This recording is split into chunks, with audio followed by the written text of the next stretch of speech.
So why I love working in this space is I grew up with dyslexia, and so I always use visualization to understand, engage with the world. And so, when I first came across AR almost 10 years ago now, and the 3D house popped up on this business card, it kind of blew my mind. I knew it was going to kind of change the way we learn, the way we interact, the way we engage with each other. And so it had this kind of magic and wow factor. And so now when we build these experiences, the customers have this, this really powerful visualization experience by being able to virtually put products into their own space. It's still got that kind of magic. And so that's why I kind of love working in this space. Plus, I guess what we now offer enables retailers and manufacturers to be able to get a real return and value from the technology, whereas for a number of years it was kind of a bit gimmicky. And so seeing the ROI back to our customers and getting them incredible results is that's a huge personal win. So those two. So I guess when we first started out, it was very early days. It was cumbersome. You had to download an app, and the cost of 3D modeling was really complex. And then you could only do very basic use cases by virtually kind of place a product in their space, and that's all you can do with it. Whereas now, it's kind of unlimited. You can come in, you can kind of customize and configure products. So we're working with this company at the moment that does helmets, and you can kind of change out the visors, you can change out the mics, you can modify those, and you can see what they look like, and virtually try them on. And so we've got a whole raft of different solutions now for creating these incredible customer experiences where I can do virtual try-ons, I can virtually place the product in my own context. I can create these metaverse showrooms and stores. I can take the same 3D models, I can render out images and video from that, save on marketing costs. So I guess that's how it's evolved over time, from being very basic to really rich and powerful, high converting, high engaging, and cost-effective ways of marketing your business. So it all starts with your content. So you can't really go on this journey unless you digitize your entire product range, or a good chunk of your product range, into 3D. So the first step is really to understand what are the best products to use this technology for visualizing. It's not necessarily for every product. Normally where it works best is when there's a large physical aspect to the product that's hard to move, hard to ship, hard to visualize, or there's a contextual relevancy to the product, such as how will the spa look in my backyard, how will that couch look next to me in my living room, or how will the painting look on the wall, or how will the glasses look in my face. So I think it's defining what is the best experience going to be for your customers. And so that's the first step, is kind of digitize your product range. And it might be 20% of your product range represents 80% of your budget. So let's start with those ones. So once I've done that, it's then about how I create, manage, and publish those experiences, and that's where Plattar comes in. So we've created a platform to make it really simple and easy and cost effective for retailers to work with us to be able to do that.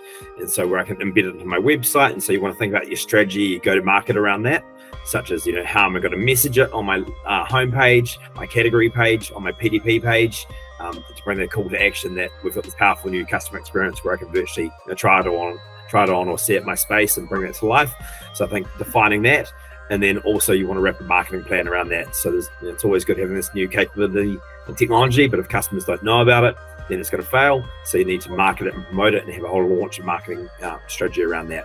And so I guess 3D viewers and web AR are a great starting point to take you down the journey. I guess the metaverse is still being defined. People have different takes on it. We've seen what's happened with Facebook. It was a bit of a flop. There'll be new iterations of it obviously coming through. It's kind of dynamic space to be in. I guess what it all comes back to is starting somewhere and starting now with 3D and AR on the web, and then getting lessons from that and getting those, I guess that, proving that it works for your business and it's going to add value. And then as you move forward, you can go into more complex experiences around the virtual spaces that you might want to create to represent your brand in the future. 3D and AR and digitizing your product range into this format called .gltf or .glb. So this is the new JPEG of the web.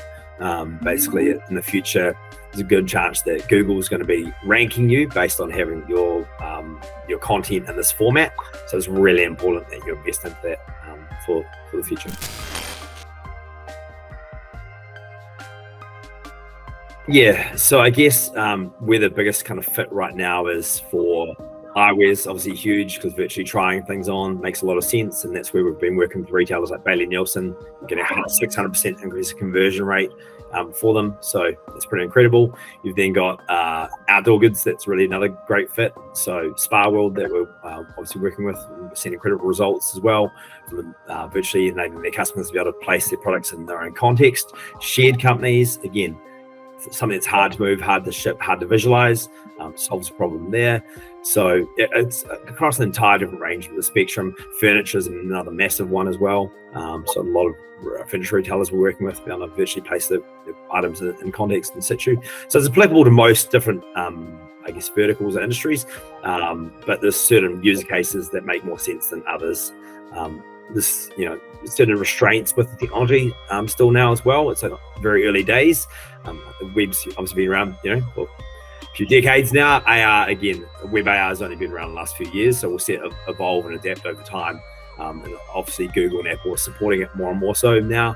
So we're actually starting to deliver more rich and engaging experiences through that, and new capabilities such as plane tracking, where it knows where my walls are, where the floor is, where the roof is, and I can virtually place items in the context, such as lighting, that needs to be suspended from the roof.